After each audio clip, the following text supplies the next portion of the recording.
Hello, hello, ladies and gentlemen. This is your girl Mitzi, and this is Mitzi. Let's think about it. Today, we are thinking about our homes. Can they survive major, massive disasters that just come by? I mean, these are questions that we really need to think about, especially when trying to buy a home. Like, can it really withstand the natural disasters that come into mind? So, thankfully, I have George here, a special guest who's going to be helping us think about this in another way so that we can really think about this. So, that being said, thank you so much, George, for coming on my show. Let's just dive right into it. When you think of homes and disasters, what does that make you think about? That most people don't think about it. And I think that's, kind of a direct way to approach it. I think most people go and they look for a house for what I call the icing on the cake. They want to know, does it have granite countertops? Does it have a nice backyard? Is it near a playground? All the things that may make living there nice, but they don't really focus on how nice it will be living there in terms of their safety and how well the house is built. And those are the things that end up being problems for you and can completely derail you and literally ruin your life if you're not prepared for those things. Yet, I would say most people don't even think about it. They don't. They really don't. And it's funny because I've always been in tune to my surroundings at a very young age. And whenever we lived in multiple homes all my life, so I've experienced different ways of living. And I've always kept that in mind. Like, okay, is this house going to be flood proof? Like, is it going to be able in a flood zone? I mean, is it down a hill? Is it going to be trapped if there's a big blizzard? I always think about these things because you invest so much time and money to make a house, a building, a home that it's just like, oh, it's heartbreaking to see this happen over and over again. I mean, there was just tornadoes, you know what I mean? All throughout the United States that are just ransackery on these houses. I mean, just last month in Wisconsin alone, there was reported about seven twisters in just one day. In just one day last month. I was just like, it's ridiculous. But that's the day and age where we live. It is. And, just recently we had Hurricane Debbie that cruised by Florida, and it didn't hit us directly here in Tampa. But in Sarasota, they had a lot of flooding, and they had flooding in neighborhoods that had never flooded before. So those people, most of them did not have flood insurance. Now, if you have a flood and you don't have flood insurance, your insurance is not going to give you any money for it, and you are Mhm. completely screwed. So that's an example of you may move into a neighborhood and you think you're in an area that's never going to flood, but maybe they built something up the road from you that's now going to divert water. When we were making my last documentary film, we met a woman who lived in a house where there was a big field, but they put an apartment complex on that field. Now her house floods every time it rains because where's that water going to go? So you really have to think big picture and not just look at your situation, but what other situations changing around you can affect how you are. And Yeah. the number one thing everybody should have, if you can get it, is flood insurance because you're not covered for floods. Now, tornadoes, most insurances, most insurance I think would cover that. But the question is, how safe is your house to even survive a tornado? And, what kind of garage door do you have on there? What's the wind impact of it? If your garage door blows in, your whole house can get destroyed. So I just encourage people to put a lot of thought in, really give some thought into what it is that you're buying or you're living in. If you're living in an apartment, if you're a renter, because quite often renters have everything they own is in that apartment. I mean, they're in a transition. They're waiting to move either into a house or that's where they live. That's what they can afford at the time. So, do you have renter's insurance? Don't think the Mhm. apartment's insurance is going to cover you. When there's a disaster, it's every man for themselves. Exactly. And renter's insurance, depending on the company that you have, is really not that much. You know what I mean? From compared to the amounts of takeout food that we eat throughout our year of our lives, that to just get renter's insurance, it doesn't really cost much of anything. So it's just like get that sense of security knowing that if anything were to happen, you are protected because goodness. But it just seems like insurance isn't enough though. It seems like people need more than insurance. Is that right? Well, as we learned in the documentary film I have that's hopefully coming out this fall, is that insurance is kind of an illusion for a lot of people because you think you have coverage and you think they're there to protect you, but once the disaster happens, in many cases, they're looking for ways not to pay you. They make more Mhm. money if they pay you less. So don't think that you have $100,000 worth of damage that Jake from State Farm is just going to show up with a check and your life's going to go on. It takes months, if not years, to get whole, and they're going to battle you every step of the way. I've met people that have had great experiences with insurance where the insurance company steps in, they help them, they provide them the solution. But I've heard horror stories where people have never recovered because insurance made them fight. Here in Wow. Florida, they changed a rule recently where if you have to sue your insurance company, you don't get attorney's fees. So now, if my insurance company decides, hey, George, we're not going to pay you for your damage, and I have to go hire a lawyer and I have to pay him a third of whatever it is I collect, I'm not going to have enough money left to fix my house because Yeah. they don't have to be responsible for it. So, really, we have to hope that they're good and do their job. And far too often, it's not an easy process. No. And so, don't think insurance is your ultimate savior. Look at it as something that's there that hopefully if you need it, you understand your policy, you know it's covered, you'll be able to get something, but don't think your life is just going to be saved by that policy because it could be a real battle. Yeah, I can absolutely see that. But why did you start going into documentary and in this environment, in this field of destruction of homes, and why follow this route? I mean, honestly, in documentary industry, you can really document any type of life or situation. So why this? Well, this was pretty close to my heart because for years I was a TV weatherman. So I was always Oh. telling people that the weather was coming and what was going to happen. And then I would end up doing stories on people whose lives were badly damaged by storms. Mhm. And then as a homeowner, for years, I always see where I feel like I've been shortchanged by the people who built a house for me and what they didn't do right and what I should have known and what I should have done better. But it's those stories that you cover when you see people that have lost everything, that Mhm. one day they wake up and they don't have anything because their house was destroyed. And I find that heartbreaking. So I've wanted to make a couple of films that show people what they have to lose, what they should be doing, how they can prepare better so they can avoid it happening to them. So my next film, the one that's coming out soon, is called Built to Last Buyer Beware. And it's that you really need to do a lot of work to find out what it is you're buying, how it was built, and how that house is going to last. Because Yeah. most of them aren't thinking that way. You know, I have a Mhm. thing that I think a lot of builders have the mentality of low bid wins when they're subbing out their projects. So if they can get things done along the way for cheaper, they're going to save money along the way. That's not Yeah. necessarily good for you. If they get a No. drywall guy that's not good, if they get a roofer that just happened to be available and he's cheaper, they get a pool guy Mhm. who's looking to add clients but is not very good at his job, landscaper. I mean, you name it. They're counting nickels, and are they counting them in your favor? That doesn't mean there's not great builders out there that are doing a super job. You just need to do your homework and make sure that they are. That's true. I mean, that's a good thing to point out because nowadays people are, like you said, they're going cheap on materials where these houses are not built to last anymore.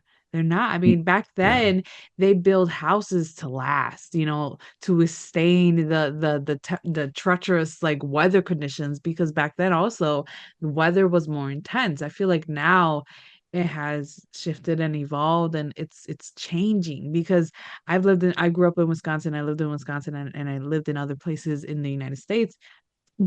And every time I come back, I notice that the weather conditions have changed from when I was a young girl versus now that I'm much older. The winters are not as harsh as they used to, but the summers are much more brutal. And the weather, when the tornadoes come, they actually come to take instead of come to blow. So it's most definitely changing now. And it's crazy to think that people don't consider if this is a new build, how well of a build is this? Because even if the fact that it's new build doesn't necessarily mean that they put in the right materials and the right work into it. So it does Exactly. really And give you something to think about. yeah, and a builder might look at you and say, "Yeah, this house is built to code. We met the code." Code isn't thinking about tomorrow, it's thinking about today. It's saying, "Okay, this is the minimum standard that I'm required by law to build this house." But a Hmm. lot of times that's baloney because the minimum standard in Florida might be in South Florida, you have to build to withstand a major hurricane. The wind Yeah. rating is much higher. But as you get north, further into the state, the standards become lower. So you don't have to do that. So my Mm. last film, the one I did a few years ago, we shot a lot of it in Mexico Beach, Florida, which was wiped out by Hurricane Michael.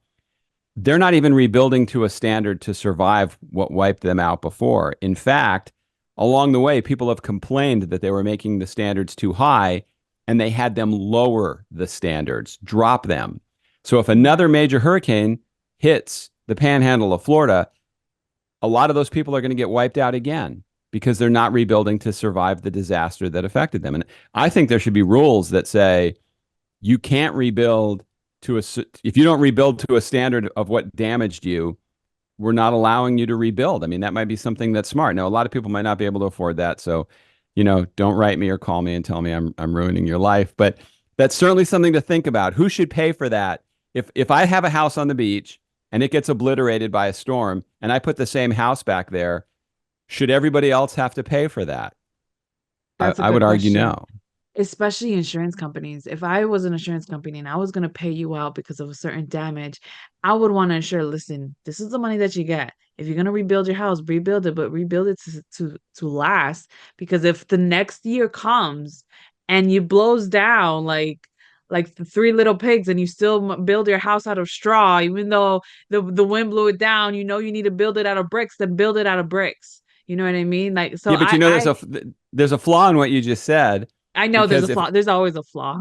no, but if I'm an insurance company and I want you to do that, I need to give you some incentive to do that. That's So true. if you have let's just say, for example, a $200,000 house and it gets destroyed, and I want you to build it to survive, but it's going to cost 400,000. Well, what if I'm saying to you, look, I'm only giving you 100. Now make your house safer. You're That's essentially true. wiping That's those true. people out. So there needs to be some kind of program or some kind of incentive. And I don't have the answers. I just know I can clearly tell you what the problem is. I don't know what the best solution is. But I think that ideally that's what would happen. If you don't build it That's back true. better, don't build it back. And maybe Yeah. people shouldn't be living right by the coast. Maybe they shouldn't be living out in the middle of the woods where there's no way out in a fire. Maybe they shouldn't be living in the middle of Tornado Alley if they're in a mobile home because that's going to get destroyed. I mean, there's so many things, and a lot of people can't afford it. They Yeah. financially they can't. So how do we help them make better decisions? And then how do we Mhm. help them recover? There's so many factors to this. That's true. There are a lot of factors to this because like you said, if the house is going to cost more to make it more sturdy, I mean, that means you're going to have to give me more so that I can make sure that it goes to that code or higher. But in Florida, in your area by Tampa, there's a lot of sinkholes. So wouldn't that be difficult to build at a certain standard when what happened if you're building and boom, there goes a sinkhole? I mean, how does that work? How do you protect yourself from those situations? I made sure I lived in an area where they didn't have them because that scared the hell out of me. When you look at sinkholes, a lot of insurance companies have written into their policy that they're not covering for that. So if your house gets swallowed up by a sinkhole, there's an exclusion in your policy that you're not going to get compensated for it. So that's pretty Oh, scary. And there's been some yeah. examples of neighborhoods here where sinkholes have opened up and houses have fallen in, and that can be life altering. I think you need to have a good geological of any property you're buying to know where the sinkholes are in your area and try to find an insurance company that will cover it. I don't know. That just really scares me. That's one of the reasons we live where we live in Florida because I wouldn't live out in those areas where there's sinkholes. I Um, know. That's because it's it's scary. scary. Yeah, it's really scary. I actually took care when I lived in Orlando and I was a CNA, I did private home care. And one of the old ladies that I took care of, she actually had a house on the Tampa side of Florida when she was younger with her kids. And she said her backyard actually went down in the sinkhole. And they've always called that house the sinkhole house. And she said that years years they had to slowly fill it up and slowly fill it up, and it wasn't until she was literally old and gray when they were finally able to sell that house Wow. completely, just because of the problem of the sinkhole. And I'm just like, if I was a buyer and I was looking for a house and I found out that there was a sinkhole and y'all filled it up, I would not want to buy that house. Why would that house still be allowed to be on the market? That house should be like condemned, close it off, knock it down, or whatever, just because. I mean, I would feel like that land is now tainted, right? Because if one sinkhole happens, couldn't another one happen again? I mean, Yeah. couldn't it double sink? Is that a thing? Yeah. You would think Because in so. my mind, that's how I think about that. And did they disclose it? In Florida, until recently, you didn't have to disclose if your house flooded before. Oh, So I met a woman who bought a house, and the people that sold it to her did not tell her that it's flooded, and it's flooded twice since she's moved in. Now, wow. that's horrible. That You should is. have to disclose if your home floods. So, what do? I tell everybody to ask the question and ask the question in writing. So, at least you're covering yourself. So, you have a recourse to go after the sellers if they lie to you. So, they may not have to tell you, but they have to answer the question if you ask. And so, Yes. one of the first questions I would have my realtor put on any offer for house is, has this house ever flooded before? Yeah. And find out the answer to that. The sinkhole question would be great too. Is there any sinkholes here? I Um, know. I mean, that's crazy that they don't mandate you to disclose this, but they in certain parts they mandate you to disclose if there was a murder in the house or if there was a death in the house. So, and like if I yeah, have to know if there's a death in the house, shouldn't I have to know as well if there's been flooding or something else going on in the house? You know what I'm saying? Like I would expect that in writing. So I think that is something important to it's write more important than down. if somebody died in the house. Unless it was something horrible, like they died because of a A gas leak or drowning, yeah, something. there was a Yeah, flood and then they drowned. Like, well, how did that? Well, we also have flooding. yeah, I That'll be agree. one I way. want to know everything. Ask everything. Mhm. What? There's a great line from a woman in my film where she said, "If you want a friend in a real estate transaction, get a dog." There are no friends. Ask the tough questions. Don't try to be buddy buddy with the person you're buying from. It's not necessarily an adversarial relationship, but they're trying to sell. It's like the game of hot potato. You used to Yeah, play that when you were a kid. Somebody throws it to you. You don't want to be stuck with it when it goes boom. You want to yeah, know what's going on. So ask a million questions. The real estate market's cooled off a little bit. A few years ago, it was so competitive that if you asked questions, they would just go to the next person. If I was yeah, taking offers from people and one guy asked 100 questions and one guy asked nothing, who do you think I'm going to sell a house to? The one that yeah. The doesn't one want any that, information. So ask yeah. a million questions, get the answers. Do you think appraisers actually praise those type of situation and notify it that this is like in a bad area due to potential flooding or due to potential whatever other cases that there may be? Is that a thing? Or what are your opinions on appraisers then when you actually Well, if they're hired by a bank, if you're getting a mortgage, you can assume that their goal is to get that right because the bank doesn't want to loan money on something that doesn't have the value. So I think an appraisal, I don't know enough about that industry to question how accurate they are. When you're getting your taxes assessed, you want your appraisal as low as possible so you can save money. When you're yeah, selling your house, you want the appraisal as high as possible so you can make the most money. yeah, So they can usually squeeze it in one way or the other, but it should be somewhat accurate. Now you can go on Zillow and Realtor.com, some of those websites, and they tell you what your house is worth based on square footage and comps in the neighborhood. So you have an idea. But as far as hazards, you may have to do a little digging. I don't know that an appraiser digs into the history of the house as much as square footage, style. I don't. I'm basic not giving you service an educated level. answer on that. Yeah. No, it's okay. It's your opinion and that's perfectly fine. I just want to know your thoughts on this. There's literally no wrong answer on my show. There's no pop quiz. There's no you fail. No, there's nothing like that. That's the beauty of the show is because it's what you think about when you hear such words or such situations that happen in life. So, I'm really curious. I know you said that you're working on a documentary Build to Last. Can you explain a little bit more about it if you don't mind? No, I don't mind at all. I teamed up with a guy who has written books about sustainability and Yeah. real estate and building and construction and how things are poorly built. And we made this film where we went down to Fort Myers and Naples and Southwest Florida, where Hurricane Ian did a Yeah. Yeah. considerable amount of damage.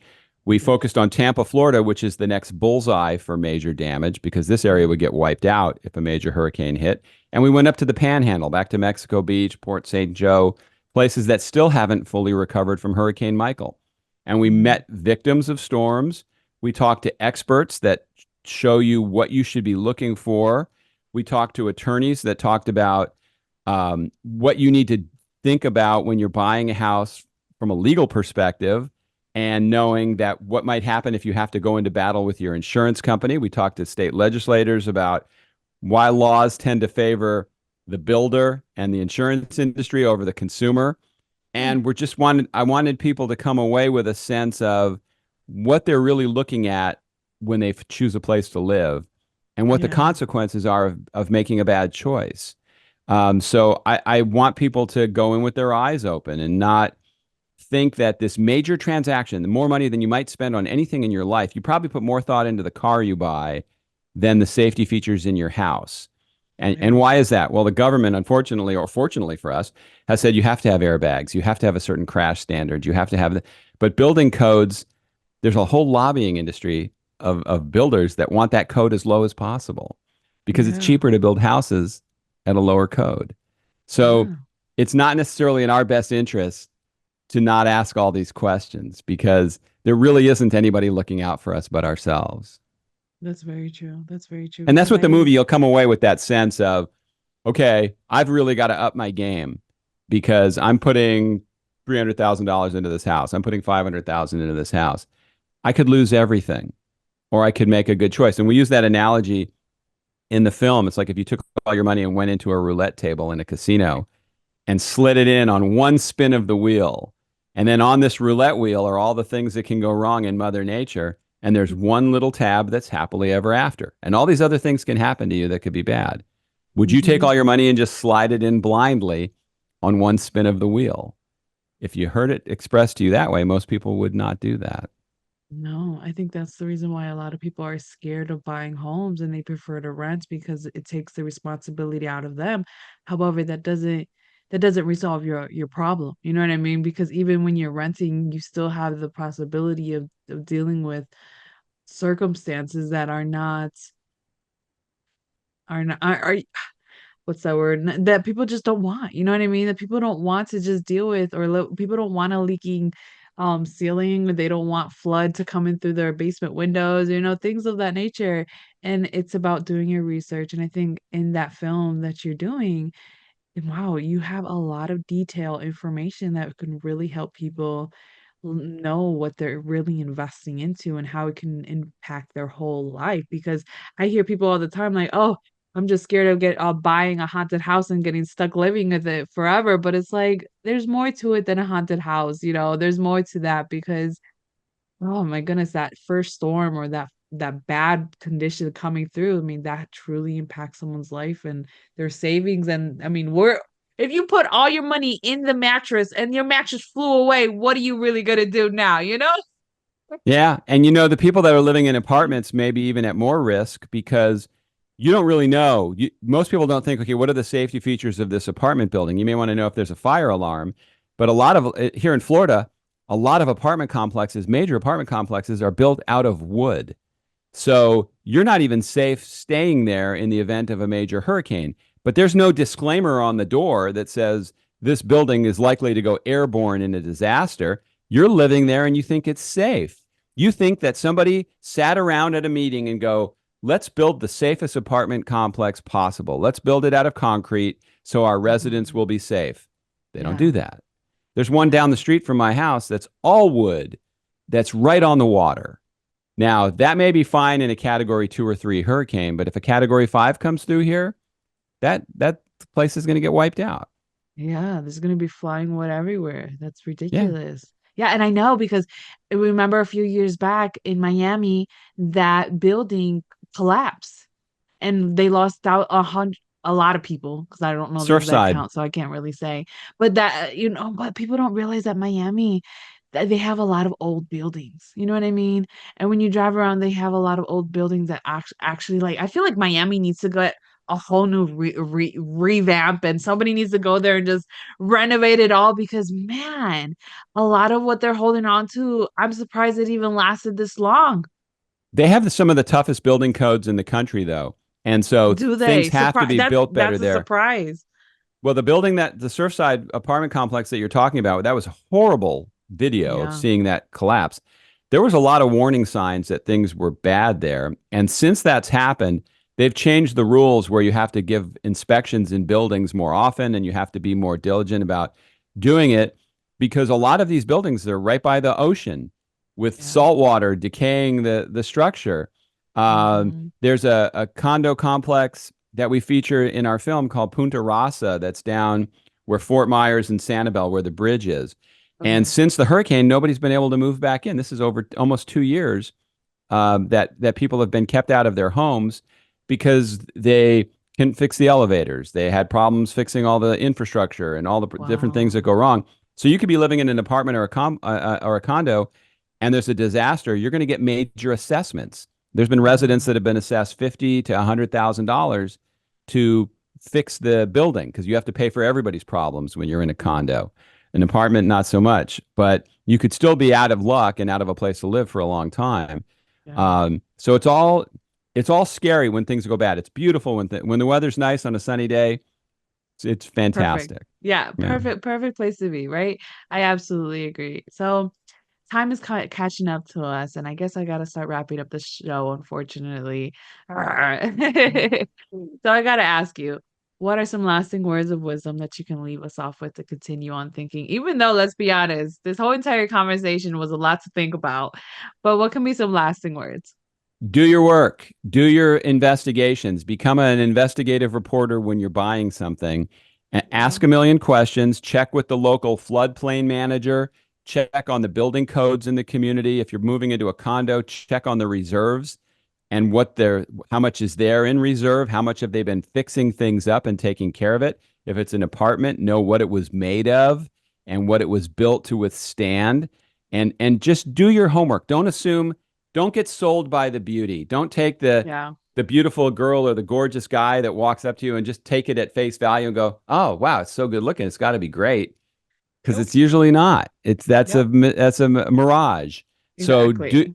do your work and find out what's exactly going on, and then go to built to last movie built to lastmovie.com and keep track on when our film's coming out and when it is. Watch it. You'll learn a lot from it. And just ask a million questions. If they don't want to sell to you because you're asking questions or they don't want to rent to you, they're doing you a favor and go Yeah, red somewhere flag. else. Yeah. Exactly. That's very good. I like that. There you go, ladies and gentlemen. Do your work. That's it. Everything is so clear when people are just able to talk about it and really make you think about these type of situations because this is the reality of life. We can no longer live with blinders on anymore. No more.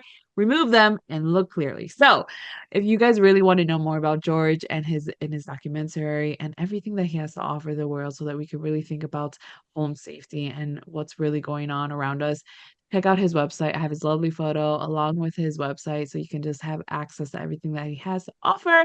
So, with that being said, always, always, always keep thinking, y'all. Bye.